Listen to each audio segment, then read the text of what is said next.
Cette nomination à la direction de l'école de l'INSERM, Liliane Bettencourt, représente d'abord un grand honneur, mais une fois que cet honneur est balayé, je crois qu'il faut se concentrer sur le fait que c'est une mission enthousiasmante, importante, et il va nous falloir beaucoup travailler. Jean-Claude Chautard et Philippe Hacher sont les architectes de l'école de l'INSERM et ils ont réussi une construction déjà remarquable, une organisation pionnière. Succéder Jean-Claude et Philippe, c'est un défi pour moi et j'espère d'abord simplement poursuivre, étant dans la direction qu'ils ont définie, l'école de l'INSERM.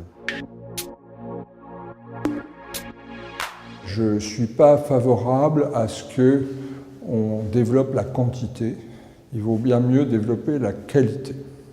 C'est-à-dire que tout le monde n'est pas intéressé à faire de la science. Beaucoup de médecins veulent faire de la médecine pour faire de la médecine, pour passer des tuyaux, etc.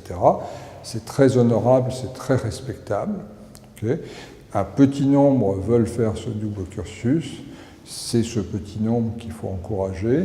Ce n'est pas d'essayer d'étendre au maximum vers ceux qui ne sont pas très intéressés, etc. etc. En termes d'évolution de contenu de l'enseignement, je pense qu'il faut d'abord constater que l'école marche, c'est déjà une réussite.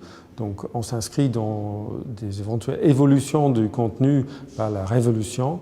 J'ai enseigné un certain nombre d'étudiants, donc je vois un peu où seraient les lacunes potentielles. Donc je pense pour la plupart des étudiants, ça reste difficile d'assimiler tout ce qui est sciences exactes, donc on va peut-être réfléchir si on peut mieux digérer les premiers pas dans ces domaines. Et je remarque qu'ils ont très peu de connaissances exploitables, en tout cas en informatique, en programmation. Or, ça devient un outil absolument nécessaire et un atout réel si on a même un peu de maîtrise. Alors évidemment, on n'en fera pas des informaticiens, mais comme tous les enseignements qu'on va offrir, il s'agit de les accompagner pour les premiers pas, pour les décomplexer. Après, la qualité des étudiants fera qu'ils seront tout à fait capables d'approfondir au besoin au cours de leur recherche. La maison est construite, mais il manque encore un certain nombre de pierres et un certain nombre de pièces. En particulier, les étudiants maintenant qui arrivent en fin de cursus se retrouvent au niveau hospitalo-universitaire sans véritablement d'aide pour développer un projet de recherche à l'intérieur de l'hôpital. Donc il faut qu'on développe là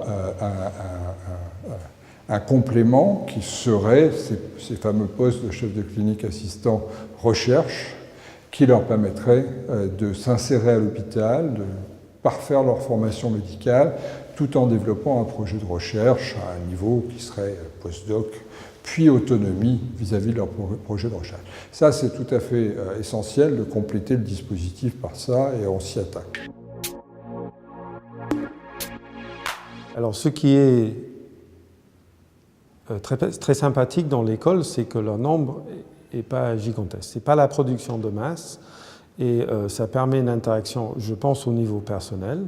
Donc, j'espère pouvoir me rendre tout à fait approchable pour conseiller, discuter, résoudre des problèmes peut-être. Mais ça, je vais découvrir. La fonction de direction de l'école de l'INSERM, c'est d'abord et avant tout se mettre au service des étudiants. C'est-à-dire que le cursus de l'école de l'INSERM est un cursus suffisamment long et suffisamment compliqué pour que notre rôle soit de faciliter la tâche de chacun. Okay. Donc moi je me vois assez bien avec une petite burette d'huile pour mettre une goutte d'huile dans tous les rouages qui coincent pour essayer de faire avancer les choses.